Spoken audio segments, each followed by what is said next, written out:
कोई भी सपना साकार करने के लिए सबसे जरूरी है सही कोच का होना। चुनिए सक्सेस एकेडमी रायपुर को और करें अपने IAS PSC और व्यापम का सपना साकार। Download the app now.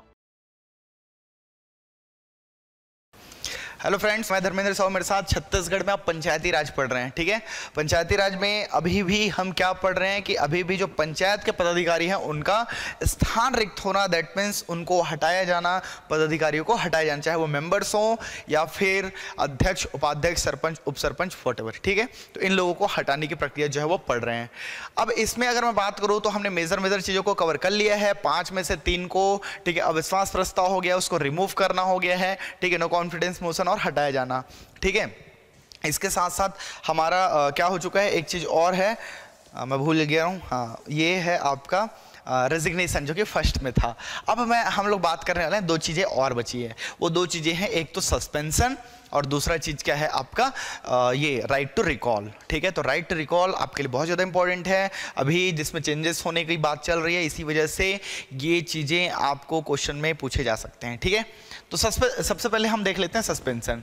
तो सस्पेंशन जो है, अच्छा एक चीज़ हम लोग मिस कर दें, इन सब के धारा जो है बड़ी इंपॉर्टेंट है, मैं एक साथ बता दूंगा।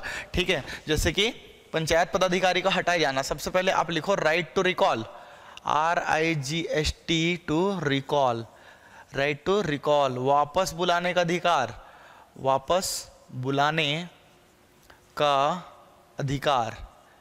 ये सब के सब आपके चैप्टर 3 अध्याय 3 है ना, इतना तो आप लिख ले हुए, अध्याय 3 में। ठीक है, ये राइट टू रिकॉल है आपका धारा, हम लोग देख रहे हैं सेक्शन। ठीक है, तो सेक्शन या धारा किस में दिया है भाई, ये दिया है 21 का A, मतलब 21 का वाला जो थोड़ा खतरनाक रहता है, इसलिए ऐसे याद रखना बहुत इंपॉर्टेंट है। ठीक है, दूसरी अगर हम बात करेंगे तो नो कॉन्फिडेंस मोशन पहले आता है, नो कॉन्फिडेंस, ठीक है, मोशन, जिसको हम किस नाम से जानते हैं, अविश्वास प्रस्ताव। ठीक है, ये ना आप लोग याद रखिएगा, मैच द फॉलोइंग्स में आ सकता है प्रस्ताव। ये किस में दिया है, तो ये दिया है आपको धारा 35 में। अब जो मैं लिख रहा हूँ ये सेक्शन या धारा की बात कर रहा हूँ। ठीक है, 35 चैप्टर सब ये किस में है, 35 में दिया, पंचायतों की स्थापना, चैप्टर 3 पंचायतों की स्थापना, और उसमें क्या क्या चीजें यही सब दिया हुआ है। तो धारा या सेक्शन जो है वो क्या है, 35, अविश्वास प्रस्ताव जो है 35 है। ठीक है, इसको याद रखना। थर्ड में हम देखते हैं इसको, राइट टू रिकॉल हो गया आपका सेकंड नंबर पे, है ना। इसके बाद हमारा जो है ये रेजिग्नेशन वाला है 35 के बाद। ठीक है, सेल्फ रेजिग्नेशन, ये मार्कर भी थोड़ा गड़बड़ हो जाता है। ठीक है, सेल्फ रेजिग्नेशन, स्वयं का त्याग पत्र या त्याग पत्र, स्वयं लिख देते हैं, चलिए यही लिखा हुआ है आपका। ठीक है, स्वयं का त्याग पत्र, ये दिया हुआ आपका धारा 37 में, 37 है ना, ये सब धाराएं हैं भाई, सेक्शन जिसको हम बोलते हैं। चौथे नंबर पे है आपका सस्पेंशन, है ना, सस्पेंशन, ये क्या होता है, निलंबन। ये निलंबन किस में है, तो ये धारा 39 और आपका लास्ट है 5वां वाला, क्या बच गया ठीक है, तो ये है आपका हटाना, रिमूवल। ठीक है, रिमूवल मीन्स हटाना, ये है आपका 40। ये एक्चुअली में ना पूछा गया है, इसलिए मैं आपको बता देता हूँ। कई बार मुझे लगता था कि ये याद रखने की आपको ज़रूरत नहीं है। ठीक है, बट जब आप बेयर एक्ट पढ़ेंगे तो इन सब चीज़ों को दिया गया है। ठीक है, बेयर एक्ट के पेज नंबर आपको ये 24-25 में, मतलब 12 से लेकर के 25, ये सब चैप्टर 3 ना सबसे बड़ा चैप्टर है इसका।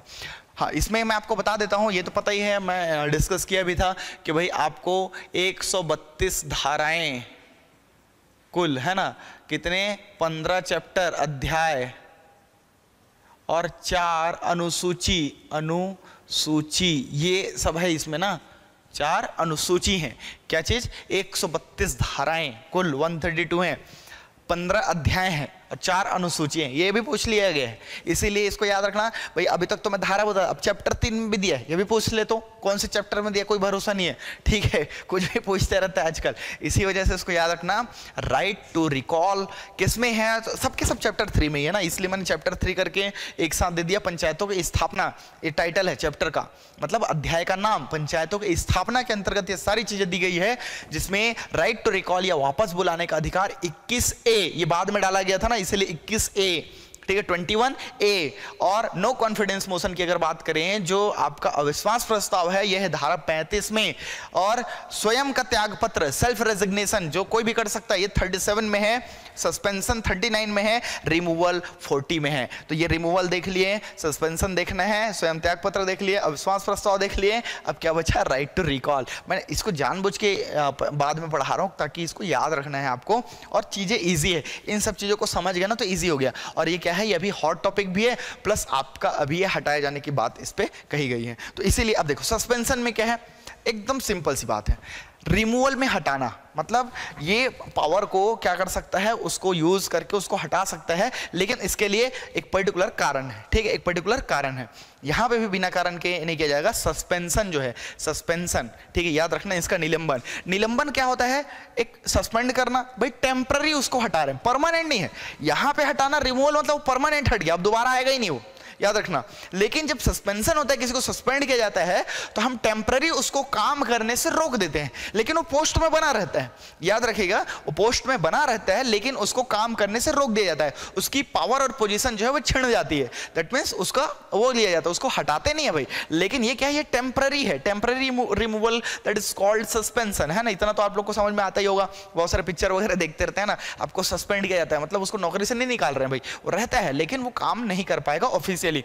तो सस्पेंशन कौन करेगा, तो जो अधिकारी, प्राधिकारी बोला जाता है इसको एक्चुअली में, ठीक है, who has the right to decide that, कि है ना। तो क्या क्या बेस हो सकते हैं, तो महिलाओं बच्चों के खिलाफ कुछ हिंसा कर रहा हो, कुछ अपमानजनक वो कर रहा हो, पंचायत के हित में काम ना कर रहा हो, अपनी जवाबदारी को ठीक से नहीं कर रहा हो, तो उसको यही अधिकारी जो हटा सकते हैं। कौन हटा सकता है, तो उसको SDM हटा सकता है, आपका कलेक्टर हटा सकता है, वो जनपद पंचायत जिसको जिसको वो दिखता है ना। इसीलिए जो रिमूवल वाला है वही जो अधिकारी हैं उसको सस्पेंड भी कर सकते हैं, बट यहाँ पे बेस या कारण जो कॉज था वो डिफरेंट है, ठीक है। इसके साथ साथ अगर कोई उस पर भारतीय दंड संहिता, दैट मीन्स आपका इंडियन पिनल कोड के तहत कुछ सजा वगैरह भी होती है न्यायालय से, तो उससे उस समय भाई कारण बताओ नोटिस जारी करके उसको सस्पेंड कर दिया जाता है। या फिर कोई शासकीय भूमि पर कब्जा वगैरह करने की कोशिश कर रहा है तो भी उसको सस्पेंड किया जा सकता है, ताकि उसको सबक मिले और बाद में फिर वो मिले तो उसको सस्पेंशन को हटा लिया जाता है। तो सस्पेंशन आपका इसमें ज़्यादा कुछ जानने को नहीं है, बस वही अधिकारी हैं जो रिमूवल पे थे, ठीक है, जो ऑलरेडी पढ़ चुके हैं। और कौन कर सकता है, तो जितने भी अधिकारी हैं वही लोग इनको करेंगे। किस बेस पे करेंगे, तो जो मैं बताया इंडियन पिनल कोड के तहत कोर्ट अगर उसको सजा देती है, कुछ एक्शन लेती है, तब के केसेस में महिलाओं और बच्चों के खिलाफ वो अपराध या यौन संबंधित व्हाटएवर जो जितने भी टाइप के कोई भी अपराध है, क्रिमिनल एक्टिविटी है, वो सारी चीजें जो है ना इसमें शामिल हो जाएगी। सेकंड चीजें मतलब नेक्स्ट चीजें जो क्या है कि अगर वो अपने, ठीक है, जो दायित्व दिए हैं, जो रिस्पॉन्सिबिलिटीज हैं, उनको ठीक से नहीं कर रहे हैं, तब के केसेस में भी इसको सस्पेंड किया जा सकता है। इसको सस्पेंड करने से पहले एक कारण बताओ नोटिस जो है वो जारी किया जाता है, ठीक है। इनको नोटिस भेजा जाता है कि व्हाई डोंट यू सस्पेंड, ठीक है, आपको सस्पेंड क्यों नहीं किया जाए, ऐसा। तो ये समझ लीजिएगा, ठीक है। इसके बाद देखिए हम बात करते हैं अब राइट टू रिकॉल पे, ये आपके लिए मोस्ट इंपॉर्टेंट हो जाता है। अब देखो इसको हम बोलते हैं, ठीक है, सेक्शन याद रखना, ठीक है, right to recall, RIGST to recall, है ना, जिसको बोलते हैं वापस बुलाना। कौन बुलाएंगे, तो पंचायत के जो सदस्य हैं, है ना, जो सदस्य हैं वही बुलाते हैं। ये इसको याद रखना 21A, है ना, ये क्या है, धारा 21 का A, किसके द्वारा, तो सदस्यों द्वारा बाय द मेंबर्स, ठीक है। अब कैसे, तो ग्राम पंचायत में ग्राम सभा द्वारा, ग्राम सभा जो सदस्य हैं, सिर्फ पंचायत बनी है भाई, है ना, ग्राम सदस्यों द्वारा। और दूसरी चीजें हैं जनपद और जिला में जो मेंबर्स होते हैं, जो सदस्य होते हैं, ठीक है।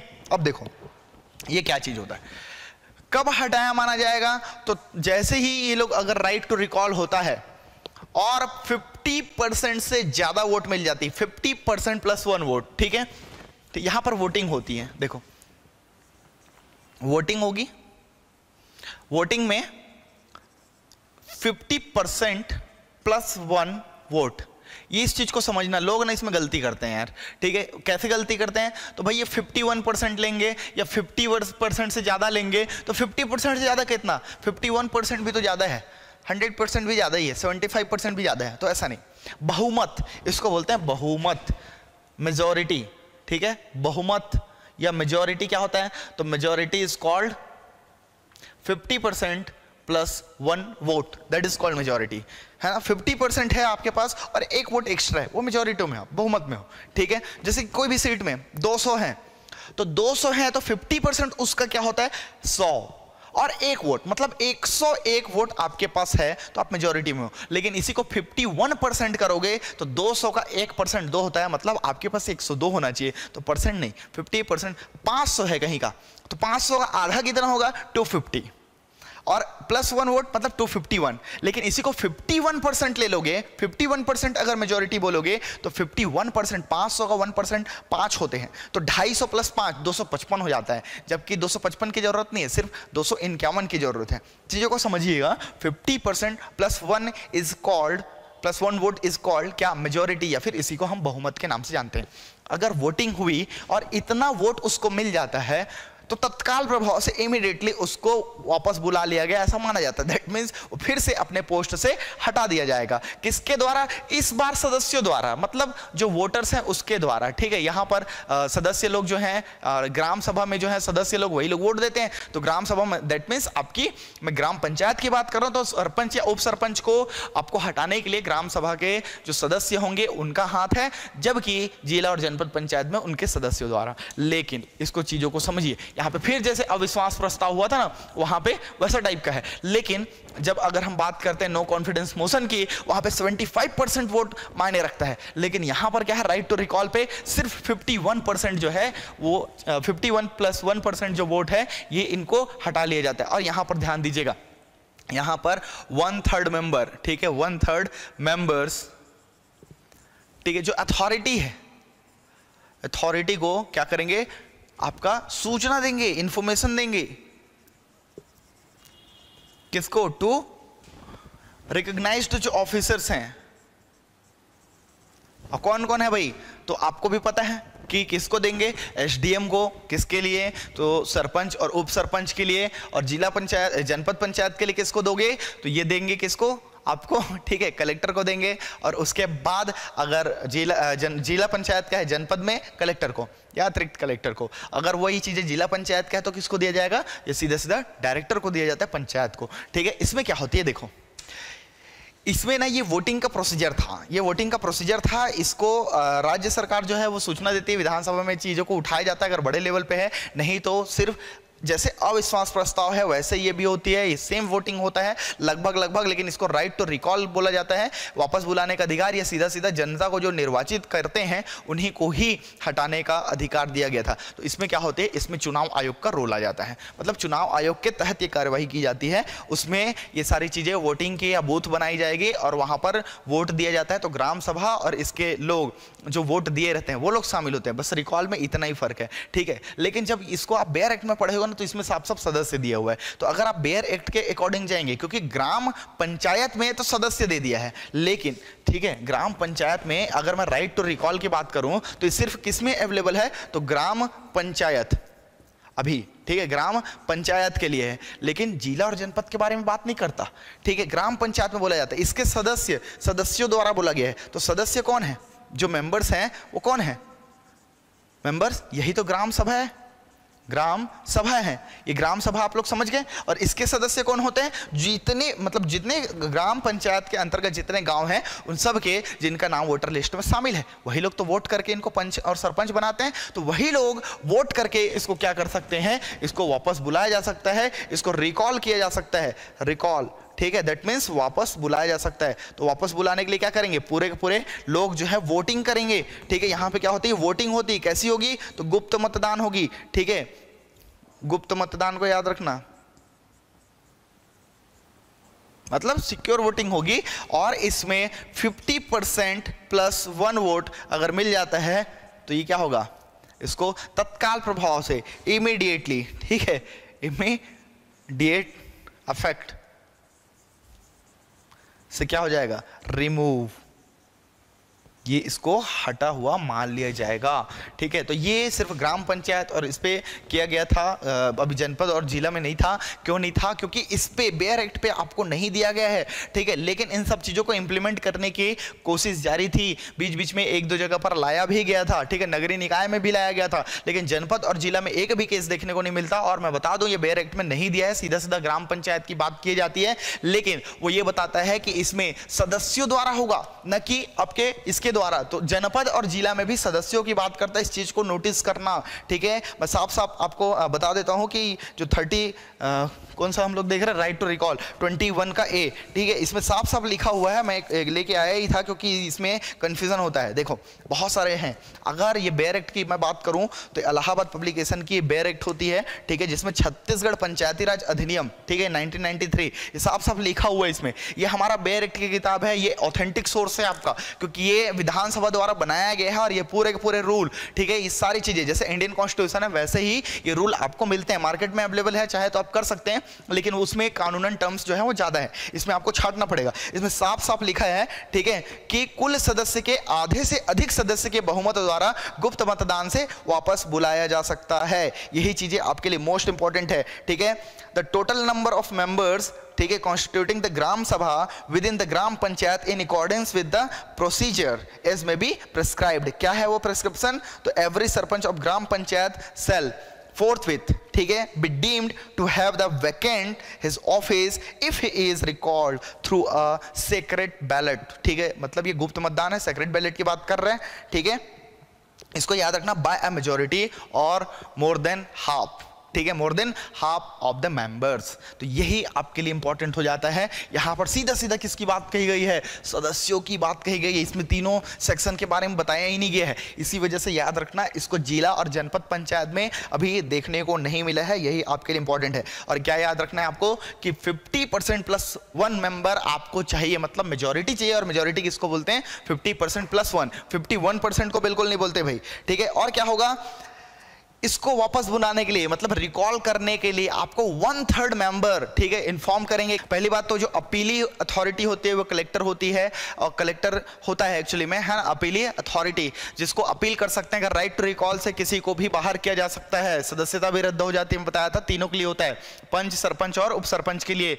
तो तीनों में से अगर किसी को हटा दिया जाता है तो अपील कर सकता है विद इन 7 डेज, 7 दिनों के भीतर। और 30 दिनों के भीतर जो है कलेक्टर जो है अपना निर्णय देगा, और ये अंतिम सर्वमान्य निर्णय होगा। इसके बाद कोई भी अपील नहीं होता। इसलिए नहीं होता क्योंकि इस सब चीज़ों पे कोर्ट को, इन सब जुडिशरी को इनसे बाहर रखा गया। किसी का भी हो, अगर उपचुनाव से आए, बाई इलेक्शन से, कोई भी मेंबर हो, सरपंच हो, पंच हो या फिर आपका उप सरपंच हो, अगर ये बाई इलेक्शन से हुआ, मतलब दोबारा हुआ, पहले कोई बना हुआ था, दैट मीन्स वो 5 साल का टर्म उसको नहीं मिल रहा है ना। तो ऐसे सिचुएशन में 2.5 साल वो जब टर्म कंप्लीट कर लेगा उसके बाद ही होगा। लेकिन अगर सरपंच और उप सरपंच, ठीक है, सरपंच या फिर उप सरपंच अगर आता है, याद रखना, स्पेशली सरपंच के केस में, क्योंकि डायरेक्ट इलेक्शन है और उपचुनाव से आता है सरपंच में, तो कम से कम 50% अपने टेन्योर को वो कंप्लीट कर लेगा, तब जाकर के होगा। मान के चलो, ठीक है, मान के चलो 2 साल बाद क्या हुआ? बाई इलेक्शन हुआ। ठीक है, बाई इलेक्शन हुआ। अब इसमें आया तो 3 वर्ष के लिए बनेगा ये, तो 3 वर्ष में 1.5 वर्ष कम से कम कंप्लीट करना पड़ेगा इसको। ठीक है, तब जाकर के होगा। या फिर 3 वर्ष के लिए ही बचे हैं, या फिर ऐसा हो सकता है ये कि देखो, ये एक तो 1.5 वर्ष कंप्लीट करना पड़ेगा, मतलब ये हुआ कि 3 वर्ष के लिए बचा है।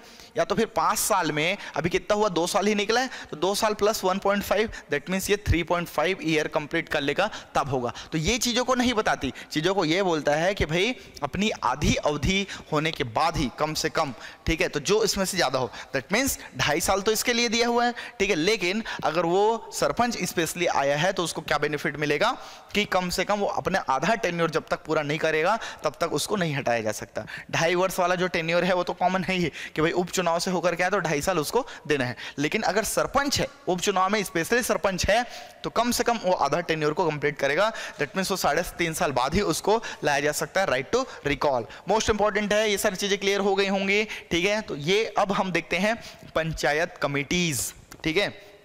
आज हम इस वीडियोस में सिर्फ इतना करेंगे, ठीक है। इसके काम को हम नेक्स्ट वीडियो में देखेंगे, क्योंकि मैं ये वीडियो छोटा ही बनाना चाह रहा हूँ, लेकिन ये मोस्ट इंपॉर्टेंट है, ठीक है। जो समितियां हैं, जो कमिटीज ऑफ पंचायत हैं, बहुत ज़्यादा इंपॉर्टेंट है। कमिटीज जो होती हैं, याद रखना, ये परमानेंट कमिटीज होती हैं, हमेशा होती हैं, और पूरे 5 साल के लिए होती है। एक साल वाला नहीं है, ये पूरे 5 साल होंगे। इसके मेंबर्स हैं वो बदल सकते हैं, कैसे ये देखते हैं हम, ठीक है।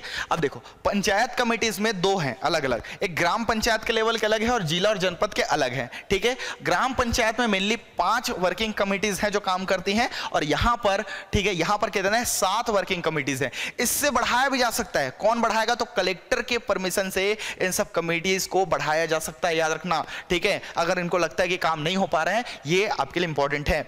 इस मतलब हर कमेटी में कम से कम 4 सदस्य होते हैं, ठीक है। मतलब हर कमेटी में 4 सदस्य होंगे।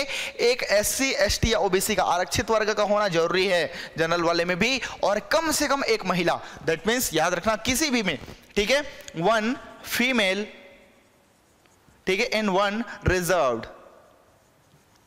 ये होने ही चाहिए भाई।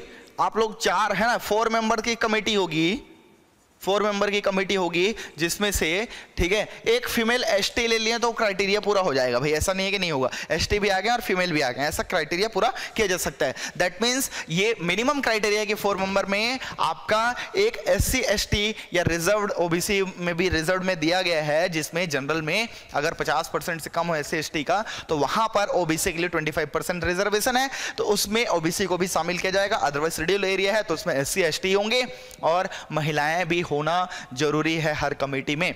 तो जितने भी पंचायत है ना, वो इन्हीं के ही क्या रहते हैं, मेंबर्स रहते हैं, और इनके सभापति होंगे। इन पंचायत की जो काम है वो मीटिंग कमेटीज के द्वारा या समितियों के द्वारा ही होती है, ठीक है। ग्राम पंचायत में 5 है। सबसे पहले सामान्य प्रशासन समिति। इस सामान्य प्रशासन समिति सबसे पावरफुल समिति होती है दोनों में ही, ठीक है। और इसके जो हेड होंगे, सभापति या अध्यक्ष जो होंगे, वो सरपंच या खुद अध्यक्ष होंगे। वहां सरपंच और यहाँ पे अध्यक्ष। अध्यक्ष कौन? तो जिला पंचायत या जनपद पंचायत के अध्यक्ष प्रेसिडेंट होंगे, ठीक है। सेकंड वाला शिक्षा, स्वास्थ्य और समाज कल्याण जो समिति है, इसका हेड जो है बाय डिफॉल्ट उप सरपंच होता है, बाय डिफॉल्ट। याद रखना, ये पहला और दूसरे का बाय डिफॉल्ट है। वैसे ही शिक्षा समिति का बाय डिफॉल्ट कौन हो जाएगा? जो वाइस प्रेसिडेंट है वो हो जाएगा। यहाँ पर शिक्षा, कृषि, वन को अलग ले लिया गया, और वो शिक्षा, स्वास्थ्य, समाज कल्याण के साथ में एक है। तो शिक्षा वाली समिति का कौन होगा? वाइस प्रेसिडेंट होगा। वहां पे उप सरपंच, यहाँ पे वाइस प्रेसिडेंट। क्लियर है? मतलब उपाध्यक्ष। अब देखो, इनमें से जो आपस में सदस्य लोग आपस में एक को अध्यक्ष चुन लेंगे। इसमें से सदस्य लोग आपस में एक को अध्यक्ष चुन लेते हैं, उनको पूरा फ्रीडम होता है कि कौन इसका अध्यक्षता करेगा, ठीक है। बाकी में लेकिन इसके बाय डिफॉल्ट होंगे। सामान्य प्रशासन हमेशा जो है अध्यक्ष होगा या फिर सरपंच होगा, ठीक है। ग्राम पंचायत के केस में सरपंच और इसमें अध्यक्ष होगा। और शिक्षा समिति में उप सरपंच होगा, यहां पर वाइस प्रेसिडेंट होंगे। बाकी में 4 सदस्यों में जो आपस में चुन लेंगे वो होंगे। अब देखिए, यहां पर निर्माण एवं विकास कल्याण, कंस्ट्रक्शन एंड जो डेवलपमेंट है, ठीक है, वेलफेयर डेवलपमेंट जो होते हैं उसके लिए कृषि, राजस्व और one, agriculture, revenue and forest का कमेटी हो गया। ग्राम गोठान समिति ये नया है, मोस्ट इंपॉर्टेंट है, याद रखना, क्योंकि गोठान जो है हर ग्राम पंचायत पर बनाए जा रहे हैं, इसीलिए उसकी कमेटी भी बनाई गई है, ग्राम गोठान कमेटी, याद रखना, ठीक है। सामान्य प्रशासन, शिक्षा, कृषि, वन है ना, फॉरेस्ट, एग्रीकल्चर ये है। सहकारिता एवं उद्योग ये मिलता है, इसको बढ़ावा देने के लिए, याद रखना, जनपद और जिले को बढ़ावा देने के लिए, ठीक है। कोऑपरेशन एंड इंडस्ट्रीज कमेटी जो होती है। स्वास्थ्य, महिला एवं बाल विकास को एक साथ ऐड कर दिया गया है, महिला एवं बाल विकास एंड हेल्थ, ऐसा लिख लेना, चाइल्ड डेवलपमेंट, ठीक है। इसको याद रखना, women and child development plus क्या है आपका हेल्थ भी इस पे जुड़ गया, ये कमेटी काम करती है। संचार और संक्रमण, कम्युनिकेशन से भी रिलेटेड यहां पर कमेटी है, कम्युनिकेशन एंड अदर, ठीक है, जो IT से रिलेटेड है, इंफॉर्मेशन टेक्नोलॉजी से रिलेटेड है, ठीक है, उसके अदर कमेटीज में ये शामिल होते हैं आपका एक एक्स्ट्रा, कहां पर? जनपद और जिले में। तो ये कमेटीज के माध्यम से ही कार्य करती है जनपद और जिला, और इसके साथ साथ ग्राम panchayat. That means panchayat in committees के लिए ही काम करती हैं। अब इसके जो सदस्य होंगे वो याद रखना, जरूरी नहीं है कि सिर्फ इसी के ही सदस्य होंगे, है ना। जरूरी नहीं है कि वो जिला पंचायत का, जनपद पंचायत का या ग्राम सभा का सदस्य हो, ऐसा जरूरी नहीं है, याद रखना, ठीक है। वो किसी ऐसे एक्सपर्ट को भी इसमें रख सकती है जो इनके बारे में अच्छी खासी जानकारी या एक्सपर्टीज हो, उसको हो, अच्छी खासी जानकारी रखता हो या फिर एक्सपर्टीज हो। मतलब ग्राम गोठान में कोई अच्छा रिसर्च करके आया हो, किसी गांव का हो, रिलेटेड हो, बट वहां पे वोटिंग अधिकार नहीं रखता है, उस गांव का मेंबर वगैरह है ना, मतलब वो उस ग्राम पंचायत में आ रहा है या फिर उस जनपद का हिस्सा है या जिले का हिस्सा है, उसको रखा जा सकता है, बशर्ते वो जानकारी रखता हो या फिर कोई एक्सपर्टीज हो, उसको रखा जा सकता है समिति में, याद रखना, ठीक है। इसको, यह बहुत इंपॉर्टेंट है। और दूसरी चीजें, इस समिति का माह में एक बार मिनिमम, ठीक है, एटलीस्ट इन अ मंथ एक मीटिंग होना एकदम कंपलसरी है, ठीक है। मतलब इस समितियों में, ठीक है, एक बार मीटिंग जो है वो होगी ही। कब होगा? महीने में एक बार ये मीटिंग होगी। अब ये मीटिंग के बारे में मैं और बात में बताऊंगा, ठीक है, इससे रिलेटेड। तो अभी तो इतना जान लीजिए, कमिटीज के बारे में और भी डिस्कस करूंगा ही कि क्या क्या समिति होती हैं, ये सब इसके परमानेंट कमिटीज हैं, तो इसके बारे में हम लोग और डिस्कस करेंगे। अभी तो इतना जान लीजिए, इसको आपको रटना ही है, याद रखिए, इसको बार बार प्रैक्टिस करिए। इनमें से कौन सा नहीं है पूछ सकता है, कमिटी से क्वेश्चन आते हैं भाई, इसलिए बहुत ज्यादा इंपॉर्टेंट है। तो अभी तो इतना याद रखो, ठीक है। पहले अभी पंचायतों का वो दिया जाता था, ठीक है, फॉरेस्ट के लिए, रेवेन्यू के लिए, और जो मिनरल्स वगैरह हैं आसपास के लिए पंचायत समिति उस पे टैक्स काटती थी, रेत वगैरह निकालते थे। अब उसको हटा दिया हुआ है, आपका सीएमडीसी को दे दिया गया, उसकी जगह पे ग्राम गोठान समिति जो है गांव में नया आया है। तो ये सब क्या क्या चेंजेस हुए, उस पर ज्यादा फोकस करना है। तो बाकी हम नेक्स्ट वीडियो में देखेंगे। कम से कम आपको इतना याद रखना है, जो बताया वो याद रखना है, क्योंकि ये इतने फिक्स नहीं है, इसको बढ़ाया जा सकता है। किसका परमिशन चाहिए? कलेक्टर का परमिशन चाहिए। इसमें कमिटीज में 4 मेंबर्स होंगे, एक आपका SC ST OBC रिजर्व कोटे का होना जरूरी है, कंपलसरी है, एक फीमेल होना कंपलसरी है, ठीक है। 2 चीजों को समझ गए होंगे। सामान्य प्रशासन, जनरल एडमिनिस्ट्रेशन में जो हेड होंगे वही उसका अध्यक्ष होगा, सभापति, और शिक्षा स्वास्थ्य वाले में कौन होगा? यहाँ पर आपका जो उप सरपंच है या फिर वाइस प्रेसिडेंट है वो होगा। साथ ही साथ बाकी में जो वो लोग चुन सकते हैं उनको आज़ादी है, और एक्स्ट्रा मेंबर को लाया जा सकता है जो कि स्पेशलिटीज या स्पेशलाइजेशन है उसको, या फिर इसकी अच्छी खासी जानकारी रखता है, कुछ आइडियाज़ हैं इन सब चीज़ों पे, तब ठीक है। और क्या बात याद रखनी है कि भाई इनकी मीटिंग जो है 1 महीने में एक बार होगा। एकदम बेसिक जानकारी दे रहा हूँ, तो इसमें इतना ही। बाकी नेक्स्ट वीडियो में हमको बहुत डिटेल में पढ़ना है इसको, इसीलिए आप इसको पहले से पढ़ सकते हैं, और मेरे ख्याल से आपको ये सारी चीज़ें क्लियर हो रही होंगी। इफ कोई क्वेश्चन, डाउट कुछ भी लगता है, बिल्कुल कांटेक्ट करिए, डिस्कस करेंगे, ठीक है, या लाइव मिलेंगे। तो उस समय आप लोग लिख करके रखते जाइए, जितना पढ़ रहे हैं, डाउट हो रहे हैं, तो फिर उसको लिख करके रखिए, ताकि आप उस समय क्वेश्चन कर सकें, ठीक है। होप सो क्लियर हो गए होंगे। Thank you. आप स्क्रीनशॉट ले लीजिए।